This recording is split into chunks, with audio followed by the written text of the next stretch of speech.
బాబాసాహెబ్ అంబేద్కర్ గారి జయంతి సందర్భంగా జరిగినటువంటి ఈ కార్యక్రమంలో మిర్యాలగూడలో నేను లోకల్ ఎమ్మెల్యే లక్ష్మారెడ్డి గారు పాల్గొనడం జరిగింది.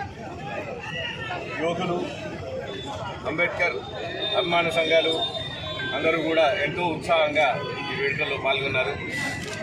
ఆయన ఆశయాలతోని ఎంతో ముందుకు తీసుకెళ్ళినటువంటి ఆయన రచించిన ఈ రాజ్యాంగం ద్వారానే ఇంతమంది బడుగు బలహీన మైనార్టీ బీసీ వర్గాలందరూ ఎంతో ఆర్థికంగా చదువులలో ముందుకెళ్ళి సమానత్వం వచ్చేదానికి ఈ సమాజంలో ఈరోజు తోడ్పాటు అవుతుంది.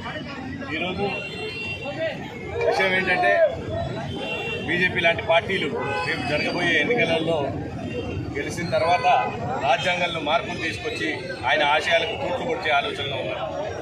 కానీ ఇప్పుడు జరగబోయే దాంట్లో ఎన్నికలలో అందరూ కూడా ప్రజలు అంబేద్కర్ని అభిమానించే వ్యక్తులందరూ కూడా మాతో కలిసి వచ్చి అలాంటివి జరగకుండా వారి ఆశయాలను ముందుకు తీసుకెళ్లేదానికి మా అందరికీ తోడ్పడాలని